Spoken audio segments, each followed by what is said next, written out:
El Evangelio según Juan, parte 4. Lección 8. Jesús aparece ante los discípulos. Lectura adicional o sugerida. El deseado de todas las gentes. Páginas 732 a 747. Por Elena Harmon de White. Dale me gusta, suscríbete y activa las notificaciones. Capítulo 82. ¿Por qué lloras? Las mujeres que habían estado al lado de la cruz de Cristo esperaron velando que transcurriesen las horas del sábado. El primer día de la semana, muy temprano, se dirigieron a la tumba, llevando consigo especias preciosas para ungir el cuerpo del Salvador. No pensaban que resucitaría. El sol de su esperanza se había puesto y había anochecido en sus corazones. Mientras andaban, relataban las obras de misericordia de Cristo y sus palabras de consuelo, pero no recordaban sus palabras: otra vez os veré. Ignorando lo que estaba sucediendo, se acercaron al huerto, diciendo mientras andaban: ¿quién nos revolverá la piedra de la puerta del sepulcro? Sabían que no podrían mover la piedra, pero seguían adelante. Y he aquí los cielos resplandecieron de repente con una gloria que no provenía del sol naciente. La tierra tembló. Vieron que la gran piedra había sido apartada. El sepulcro estaba vacío. Las mujeres no habían venido todas a la tumba desde la misma dirección. María Magdalena fue la primera en llegar al lugar, y al ver que la piedra había sido sacada, se fue presurosa para contarlo a los discípulos. Mientras tanto, llegaron las otras mujeres.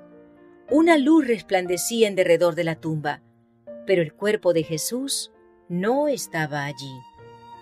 Mientras se demoraban en el lugar, vieron de repente que no estaban solas.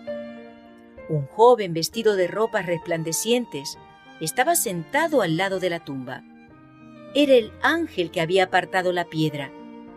Había tomado el disfraz de la humanidad a fin de no alarmar a estas personas que amaban a Jesús.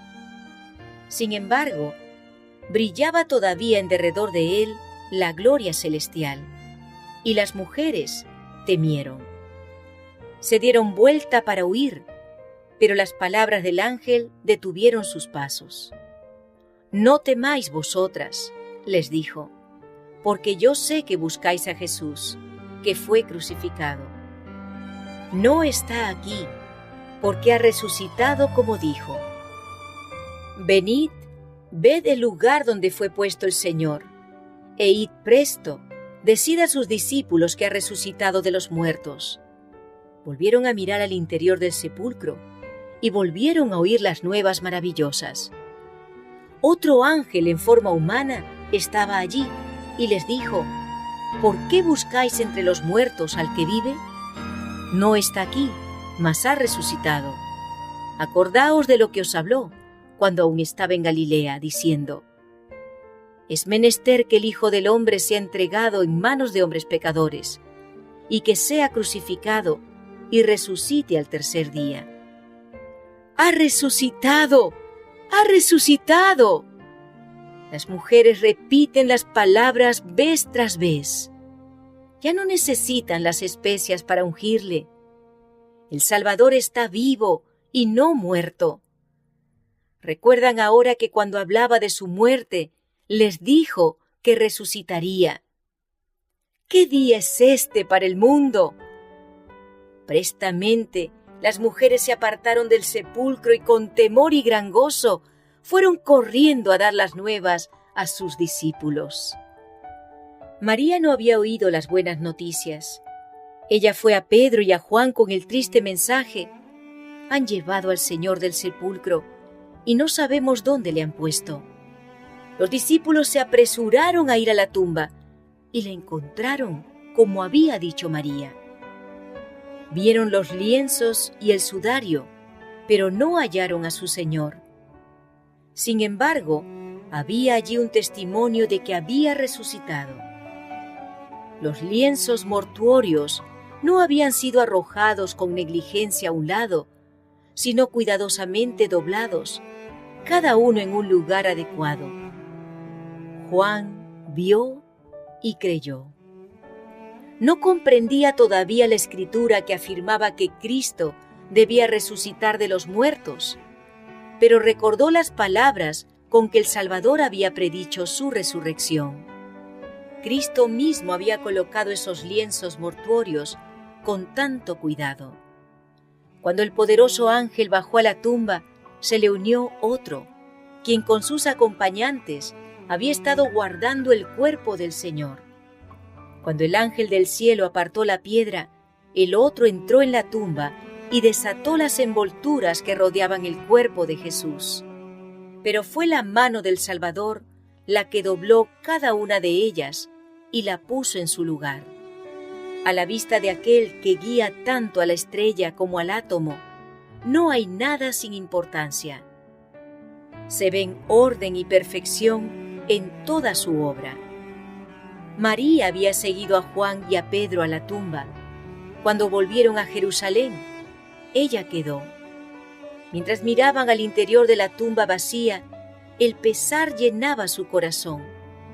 Mirando hacia adentro, vio a los dos ángeles, el uno a la cabeza y el otro a los pies, de donde había yacido Jesús. «Mujer, ¿por qué lloras?», le preguntaron. «Porque se han llevado a mi Señor», contestó ella, «y no sé dónde le han puesto». Entonces ella se apartó, hasta de los ángeles, pensando que debía encontrar a alguien que le dijese lo que habían hecho con el cuerpo de Jesús. Otra vez se dirigió a ella. «Mujer, ¿por qué lloras? ¿A quién buscas?». A través de sus lágrimas María vio la forma de un hombre, y pensando que fuese el hortelano, dijo: «Señor, si tú le has llevado, dime dónde le has puesto, y yo lo llevaré». Si creían que esta tumba de un rico era demasiado honrosa para servir de sepultura para Jesús, ella misma proveería un lugar para él. Había una tumba que la misma voz de Cristo había vaciado, la tumba donde Lázaro había estado. ¿No podría encontrar allí un lugar de sepultura para su Señor? Le parecía que cuidar de su precioso cuerpo crucificado sería un gran consuelo para ella en su pesar. Pero ahora, con su propia voz familiar, Jesús le dijo: «María». Entonces supo que no era un extraño el que se dirigía a ella, y volviéndose, vio delante de sí al Cristo vivo. En su gozo, se olvidó que había sido crucificado. Precipitándose hacia él, como para abrazar sus pies, dijo: «Raboní». Pero Cristo alzó la mano diciendo: «No me detengas, porque aún no he subido a mi Padre. Mas ve a mis hermanos y diles: subo a mi Padre y a vuestro Padre, a mi Dios y a vuestro Dios». Y María se fue a los discípulos con el gozoso mensaje. Jesús se negó a recibir el homenaje de los suyos hasta tener la seguridad de que su sacrificio era aceptado por el Padre. Ascendió a los atrios celestiales y de Dios mismo oyó la seguridad de que su expiación por los pecados de los hombres había sido amplia, de que por su sangre todos podían obtener vida eterna. El Padre ratificó el pacto hecho con Cristo de que recibiría a los hombres arrepentidos y obedientes y los amaría como a su Hijo. Cristo había de completar su obra y cumplir su promesa de hacer más precioso que el oro fino al varón y más que el oro de Ofir al hombre. En cielo y tierra toda potestad era dada al príncipe de la vida, y él volvía a sus seguidores en un mundo de pecado para darles su poder y gloria. Mientras el Salvador estaba en la presencia de Dios, recibiendo dones para su iglesia, los discípulos pensaban en su tumba vacía, se lamentaban y lloraban. Aquel día de regocijo para todo el cielo Era para los discípulos un día de incertidumbre, confusión y perplejidad. Su falta de fe en el testimonio de las mujeres da evidencia de cuánto había descendido su fe. Las nuevas de la resurrección de Cristo eran tan diferentes de lo que ellos esperaban que no las podían creer. Eran demasiado buenas para ser la verdad, pensaban. Habían oído tanto de las doctrinas y llamadas teorías científicas de los saduceos, que era vaga la impresión hecha en su mente acerca de la resurrección. Apenas sabían lo que podía significar la resurrección de los muertos. Eran incapaces de comprender ese gran tema. «Id», dijeron los ángeles a las mujeres, «decid a sus discípulos y a Pedro, que él va antes que vosotros a Galilea. Allí le veréis, como os dijo». Estos ángeles habían estado con Cristo como ángeles custodios durante su vida en la tierra. Habían presenciado su juicio y su crucifixión. Habían oído las palabras que él dirigiera a sus discípulos. Lo demostraron por el mensaje que dieron a los discípulos y que debiera haberlos convencidos de su verdad. Estas palabras podían provenir únicamente de los mensajeros de su Señor resucitado.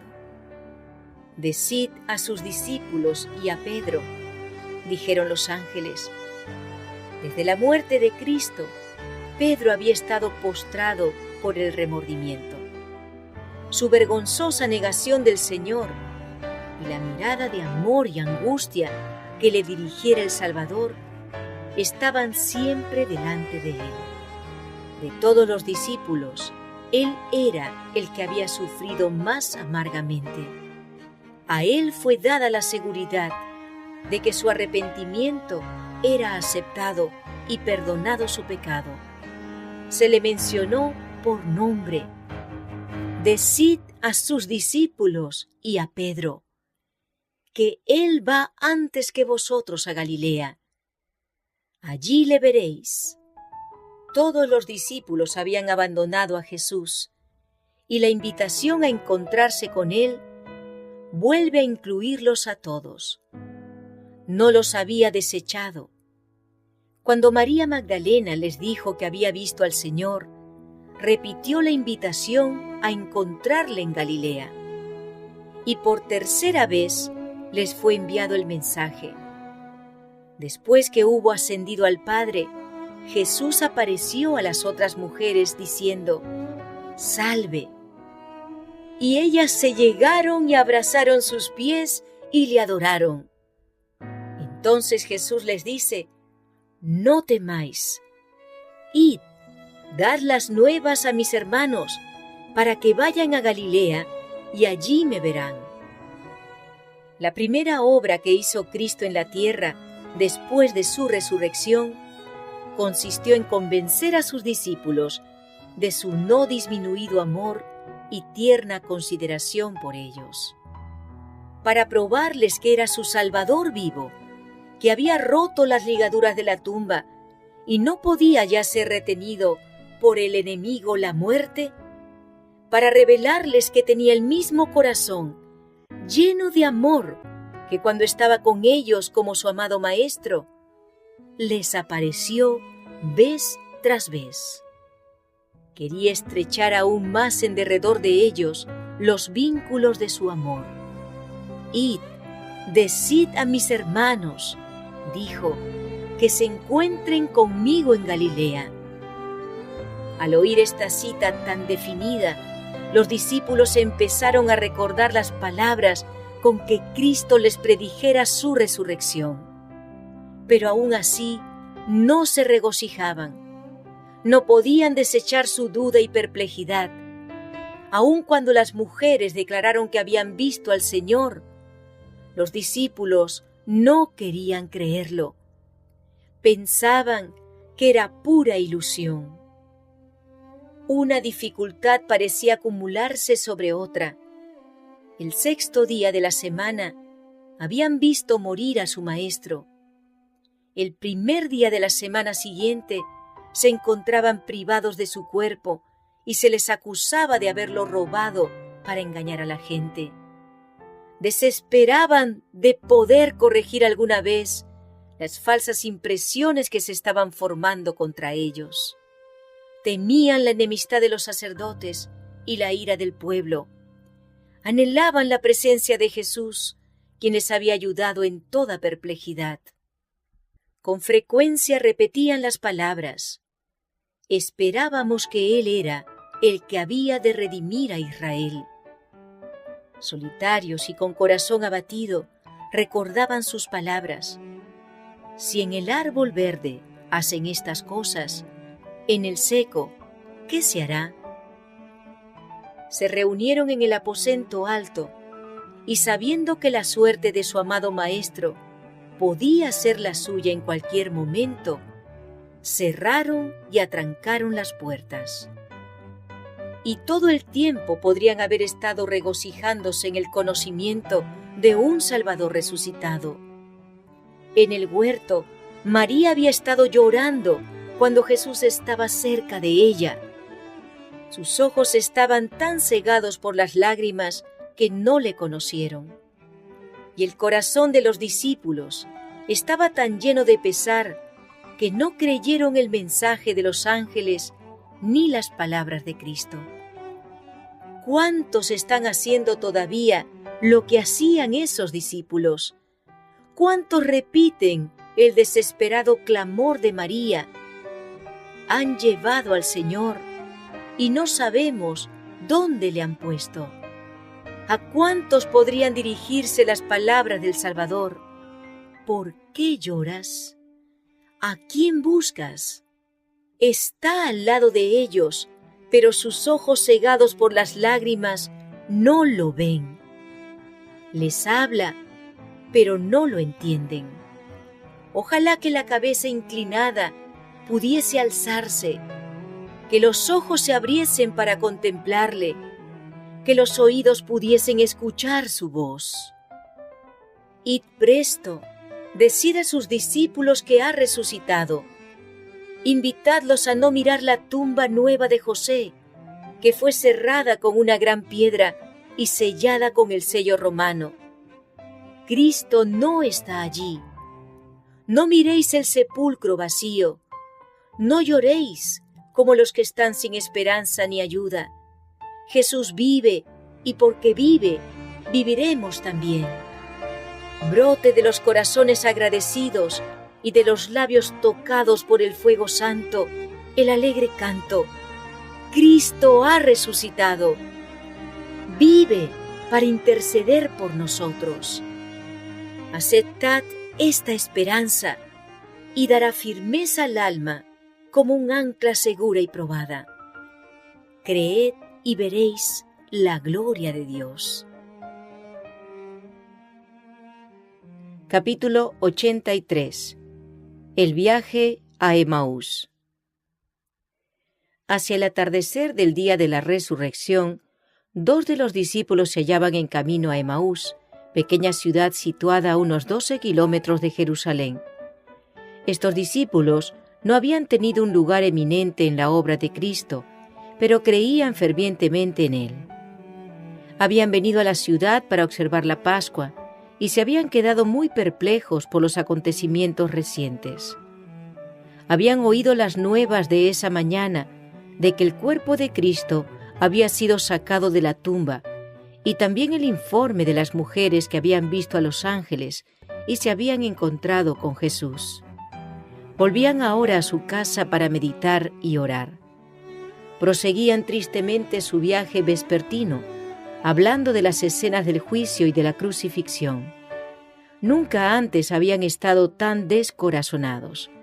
Sin esperanza ni fe, caminaban en la sombra de la cruz. No habían progresado mucho en su viaje cuando se les unió un extraño, pero estaban tan absortos en su lobreguez y desaliento que no le observaron detenidamente. Continuaron su conversación, expresando los pensamientos de su corazón. Razonaban acerca de las lecciones que Cristo había dado, que no parecían poder comprender. Mientras hablaban de los sucesos que habían ocurrido, Jesús anhelaba consolarlos. Había visto su pesar, comprendía las ideas contradictorias que, dejando a su mente perpleja, los hacían pensar: ¿podía este hombre que se dejó humillar así ser el Cristo? Ya no podían dominar su pesar y lloraban. Jesús sabía que el corazón de ellos estaba vinculado con él por el amor, y anhelaba enjugar sus lágrimas y llenarlos de gozo y alegría. Pero primero debía darles lecciones que nunca olvidarían. Y díjoles: ¿qué pláticas son estas que tratáis entre vosotros andando y estáis tristes? Y respondiendo el uno, que se llamaba Cleofas, le dijo: Tú solo peregrino eres en Jerusalén, ¿y no has sabido las cosas que en ella han acontecido en estos días? Ellos le hablaron del desencanto que habían sufrido respecto de su maestro, el cual fue varón profeta, poderoso en obra y en palabra delante de Dios y de todo el pueblo. Pero los príncipes de los sacerdotes y nuestros príncipes dijeron: le entregaron a condenación de muerte y le crucificaron. Con corazón apesadumbrado y labios temblorosos añadieron: mas nosotros esperábamos que Él era el que había de redimir a Israel. Y ahora sobre todo esto, hoy es el tercer día que esto ha acontecido. Era extraño que los discípulos no recordasen las palabras de Cristo, ni comprendiesen que Él había predicho los acontecimientos que iban a suceder. No comprendía que tan exactamente como la primera parte de su revelación, se iba a cumplir la última, de que al tercer día resucitaría. Esta era la parte que debieran haber recordado. Los sacerdotes y príncipes no la habían olvidado. El día después de la preparación se juntaron los príncipes de los sacerdotes y los fariseos a Pilato, diciendo: Señor, nos acordamos que aquel engañador dijo, viviendo aún: después de 3 días resucitaré. Pero los discípulos no recordaban estas palabras. Entonces él les dijo: Oh insensatos y tardos de corazón para creer todo lo que los profetas han dicho. ¿No era necesario que el Cristo padeciera estas cosas y que entrara en su gloria? Los discípulos se preguntaban quién podía ser este extraño, que penetraba así hasta su misma alma, hablaba con tanto fervor, ternura y simpatía y alentaba tanta esperanza. Por primera vez desde la entrega de Cristo, empezaron a sentirse esperanzados. Con frecuencia miraban fervientemente a su compañero y pensaban que sus palabras eran exactamente las que Cristo habría hablado. Estaban llenos de asombro y su corazón palpitaba de gozosa expectativa. Empezando con Moisés, alfa de la historia bíblica, Cristo expuso en todas las Escrituras las cosas concernientes a Él. Si se hubiese dado a conocer primero, el corazón de ellos habría quedado satisfecho. En la plenitud de su gozo, no habrían deseado más, pero era necesario que comprendiesen el testimonio que le daban los símbolos y las profecías del Antiguo Testamento. Su fe debía establecerse sobre éstas. Cristo no realizó ningún milagro para convencerlos, sino que su primera obra consistió en explicar las Escrituras. Ellos habían considerado su muerte como la destrucción de todas sus esperanzas. Ahora les demostró por los profetas que era la evidencia más categórica para su fe. Al enseñar a estos discípulos, Jesús demostró la importancia del Antiguo Testamento como testimonio de su misión. Muchos de los que profesan ser cristianos ahora descartan el Antiguo Testamento y aseveran que ya no tiene utilidad. Pero tal no fue la enseñanza de Cristo. Tan altamente lo apreciaba que en una oportunidad dijo: si no oyen a Moisés y a los profetas, tampoco se persuadirán si alguno se levantare de los muertos. Es la voz de Cristo que habla por los patriarcas y los profetas desde los días de Adán hasta las escenas finales del tiempo. El Salvador se revela en el Antiguo Testamento tan claramente como en el Nuevo. Es la luz del pasado profético lo que presenta la vida de Cristo y las enseñanzas del Nuevo Testamento con claridad y belleza. Los milagros de Cristo son una prueba de su divinidad, pero una prueba aún más categórica de que Él es el Redentor del mundo se halla al comparar las profecías del Antiguo Testamento con la historia del Nuevo. Razonando sobre la base de la profecía, Cristo dio a sus discípulos una idea correcta de lo que había de ser en la humanidad. Su expectativa de un Mesías que había de asumir el trono y el poder real, de acuerdo con los deseos de los hombres, había sido engañosa. Les había impedido comprender correctamente su descenso de la posición más sublime a la más humilde que pudiese ocupar. Cristo deseaba que las ideas de sus discípulos fuesen puras y veraces en toda especificación. Debían comprender, en la medida de lo posible, la copa de sufrimiento que le había sido dada. Les demostró que el terrible conflicto que todavía no podían comprender era el cumplimiento del pacto hecho antes de la fundación del mundo. Cristo debía morir, como todo transgresor de la ley debe morir, si continúa en el pecado. Todo esto había de suceder, pero no terminaba en derrota, sino en una victoria gloriosa y eterna. Jesús les dijo que debía hacerse todo esfuerzo posible para salvar al mundo del pecado. Sus seguidores deberían vivir como Él había vivido y obrar como Él había obrado, esforzándose y perseverando. Así discurrió Cristo con sus discípulos, abriendo su entendimiento para que comprendiesen las Escrituras. Los discípulos estaban cansados, pero la conversación no decaía. De los labios del Salvador brotaban palabras de vida y seguridad, pero los ojos de ellos estaban velados. Mientras Él les hablaba de la destrucción de Jerusalén, miraron con llanto la ciudad condenada. Pero pocos sospechaban quién era su compañero de viaje. No pensaban que el objeto de su conversación estaba andando a su lado, porque Cristo se refería a sí mismo como si fuese otra persona. Pensaban que era alguno de aquellos que habían asistido a la gran fiesta y volvía ahora a su casa. Andaba tan cuidadosamente como ellos sobre las toscas piedras, deteniéndose de vez en cuando para descansar un poco. Así prosiguieron por el camino montañoso, mientras andaba a su lado aquel que habría de asumir pronto su puesto a la diestra de Dios y poder decir: «Toda potestad me es dada en el cielo y en la tierra». Durante el viaje, el sol se había puesto, y antes que los viajeros llegasen a su lugar de descanso, los labradores de los campos habían dejado su trabajo. Cuando los discípulos estaban por entrar en casa, el extraño pareció querer continuar su viaje. Pero los discípulos se sentían atraídos a él. En su alma tenían hambre de oír más de él. «Quédate con nosotros», dijeron. Como no parecía aceptar la invitación, insistieron diciendo: «Se hace tarde y el día ya ha declinado». Cristo accedió a este ruego y entró pues a estarse con ellos. Si los discípulos no hubiesen insistido en su invitación, no habrían sabido que su compañero de viaje era el Señor resucitado. Cristo no impone nunca su compañía a nadie. Se interesa en aquellos que le necesitan. Gustosamente entrará en el hogar más humilde y alegrará el corazón más sencillo. Pero si los hombres son demasiado indiferentes para pensar en el huésped celestial o pedirle que more con ellos, pasa de largo.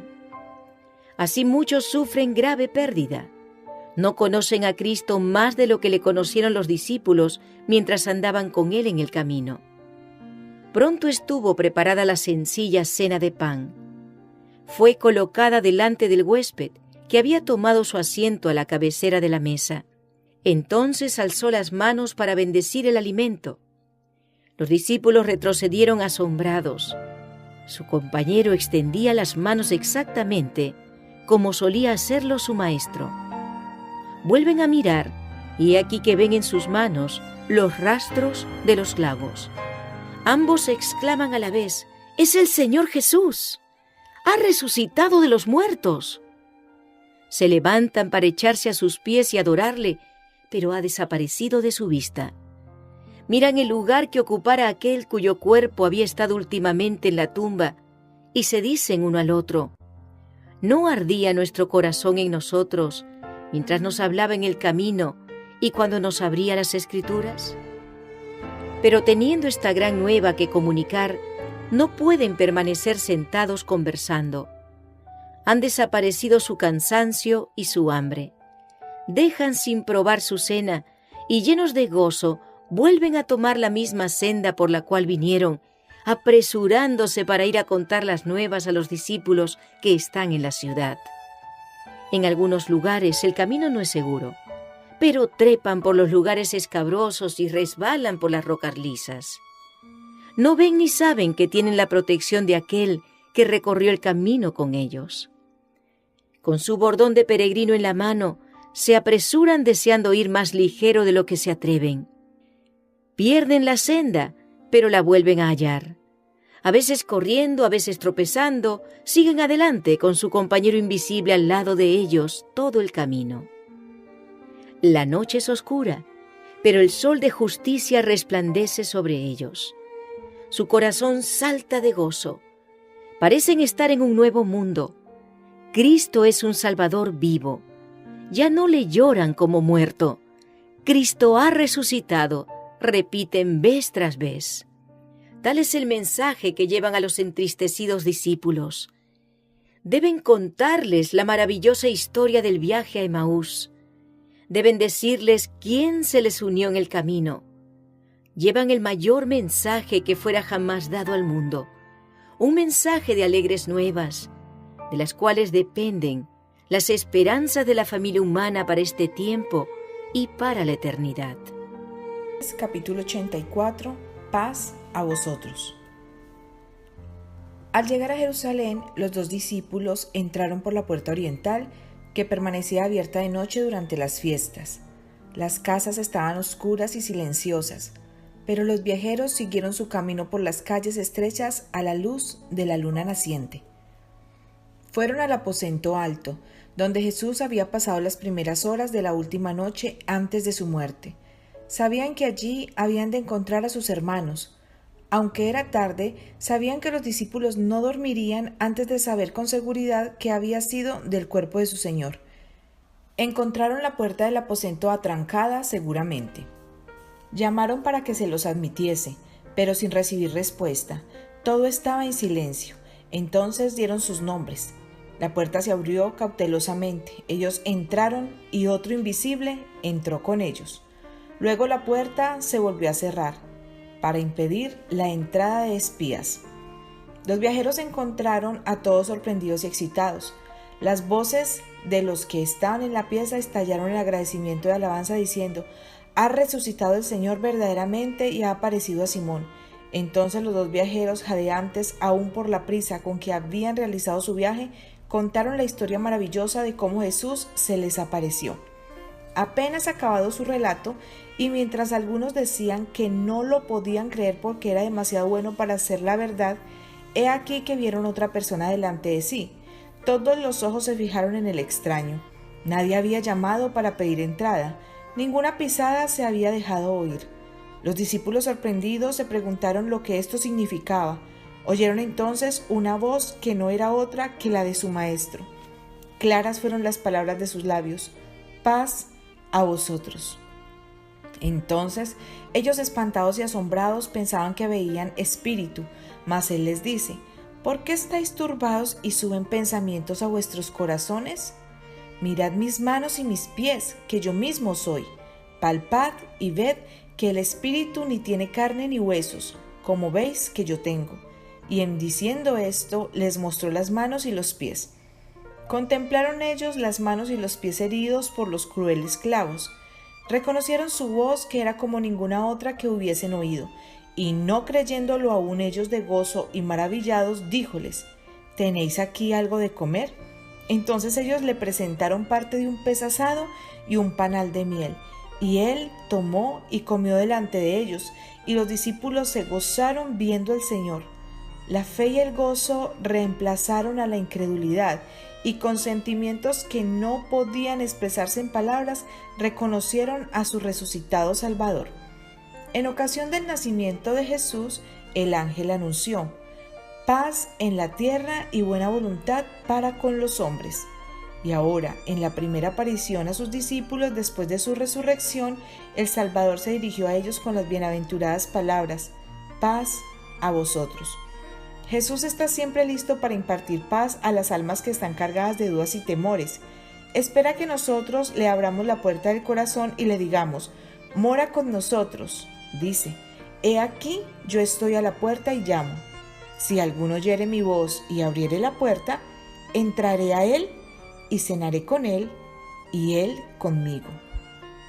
La resurrección de Cristo fue una figura de la resurrección final de todos los que duermen en él. El semblante del Salvador resucitado, sus modales y su habla eran familiares para sus discípulos. Así como Jesús resucitó de los muertos, han de resucitar los que duermen en él. Conoceremos a nuestros amigos como los discípulos conocieron a Jesús. Pueden haber estado deformados, enfermos o desfigurados en esta vida mortal y levantarse con perfecta salud y simetría. Sin embargo, en el cuerpo glorificado su identidad será perfectamente conservada. Entonces conoceremos así como somos conocidos. En la luz radiante que resplandecerá del rostro de Jesús, reconoceremos los rasgos de aquellos a quienes amamos. Cuando Jesús se encontró con sus discípulos, les recordó lo que les había dicho antes de su muerte, a saber, que debían cumplirse todas las cosas que estaban escritas acerca de él en la ley de Moisés, en los profetas y los salmos. Entonces les abrió el sentido para que entendiesen las escrituras y díjoles: así está escrito, y así fue necesario que el Cristo padeciese y resucitase de los muertos al tercer día, y que se predicase en su nombre el arrepentimiento y la remisión de pecados en todas las naciones, comenzando de Jerusalén, y vosotros sois testigos de estas cosas. Los discípulos empezaron a comprender la naturaleza y extensión de su obra. Habían de proclamar al mundo las verdades admirables que Cristo les había confiado, los acontecimientos de su vida, su muerte y resurrección, las profecías que indicaban estos sucesos, el carácter sagrado de la ley de Dios, los misterios del plan de la salvación, el poder de Jesús para remitir los pecados. De todo esto debían ser testigos y darlo a conocer al mundo. Debían proclamar el Evangelio de paz y salvación por el arrepentimiento y el poder del Salvador. Y como hubo dicho esto, sopló y díjoles: tomad el Espíritu Santo. A los que remitiereis los pecados les son remitidos, a quienes los retuviereis serán retenidos. El Espíritu Santo no se había manifestado todavía plenamente, porque Cristo no había sido glorificado todavía. El impartimiento más abundante del Espíritu no sucedió hasta después de la ascensión de Cristo. Mientras no lo recibiesen, no podían los discípulos cumplir la comisión de predicar el Evangelio al mundo.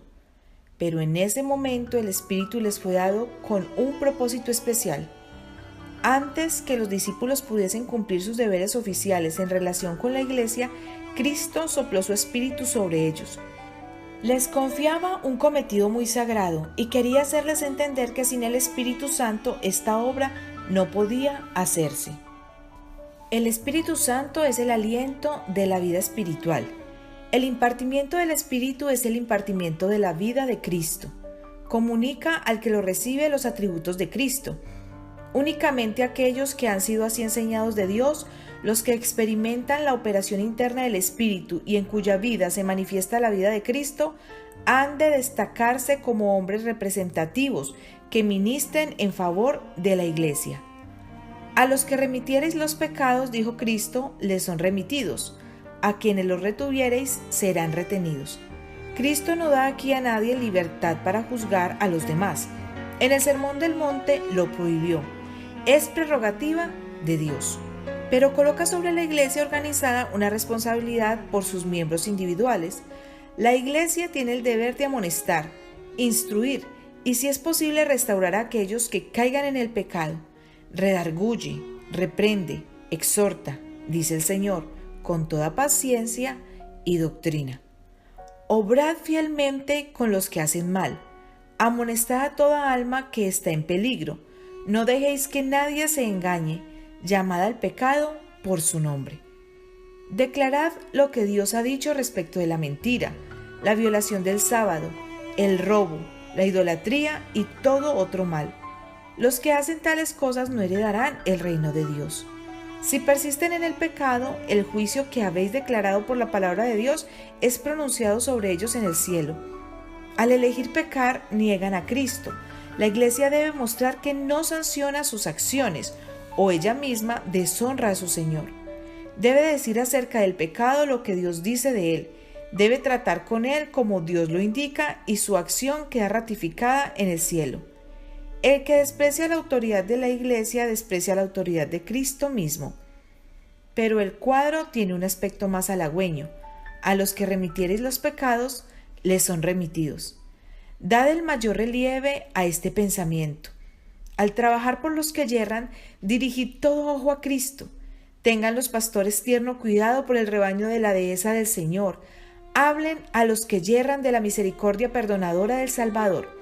Alienten al pecador a arrepentirse y a creer en aquel que puede perdonarle. Declaren sobre la autoridad de la palabra de Dios. Si confesamos nuestros pecados, Él es fiel y justo para que nos perdone nuestros pecados y nos limpie de toda maldad. A todos los que se arrepienten se les asegura, Él tendrá misericordia de nosotros. Él sujetará nuestras iniquidades y echará en los profundos de la mar todos nuestros pecados. Sea el arrepentimiento del pecador aceptado por la Iglesia con corazón agradecido.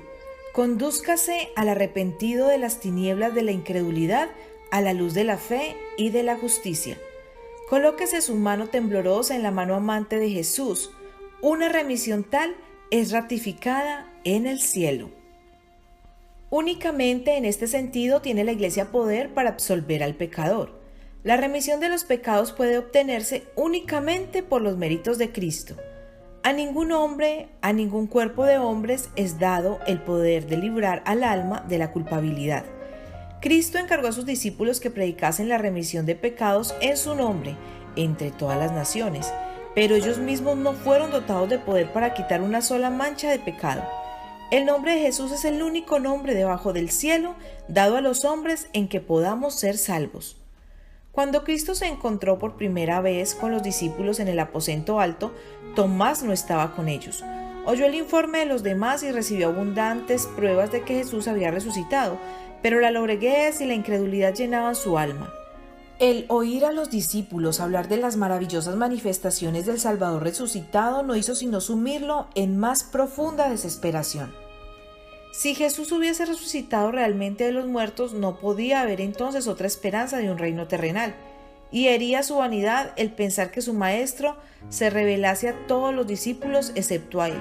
Estaba resuelto a no creer, y por una semana entera reflexionó en su condición, que le parecía tanto más oscura en contraste con la esperanza y la fe de sus hermanos. Durante ese tiempo declaró repetidas veces: si no viera en sus manos la señal de los clavos, y metiere mi dedo en el lugar de los clavos, y metiere mi mano en su costado, no creeré. No quería ver por los ojos de sus hermanos, ni ejercer fe por su testimonio. Amaba ardientemente a su Señor, pero permitía que los celos y la incredulidad dominasen su mente y corazón.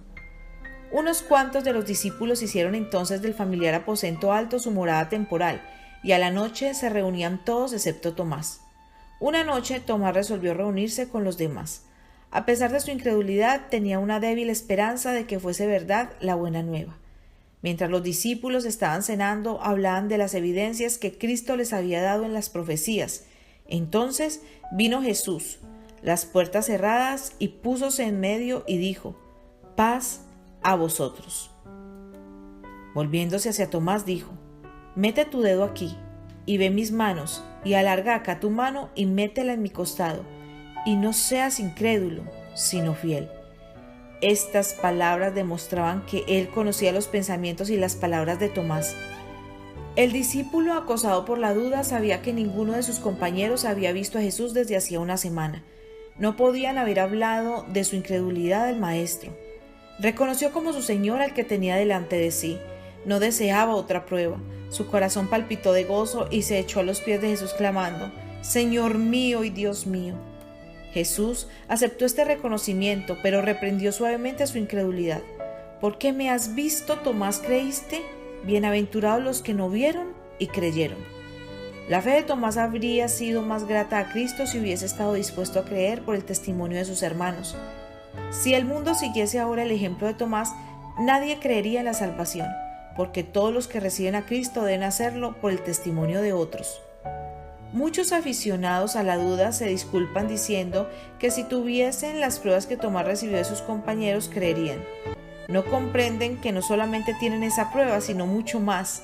Muchos que, como Tomás, esperan que sea suprimida toda causa de duda, no realizarán nunca su deseo. Quedan gradualmente confirmados en la incredulidad. Los que se acostumbran a mirar el lado sombrío, a murmurar y quejarse, no saben lo que hacen. Están sembrando las semillas de la duda y segarán una cosecha de duda. En un tiempo en que la fe y la confianza son muy esenciales, muchos se hallarán así incapaces de esperar y creer. En el trato que concedió a Tomás, Jesús dio una lección para sus seguidores.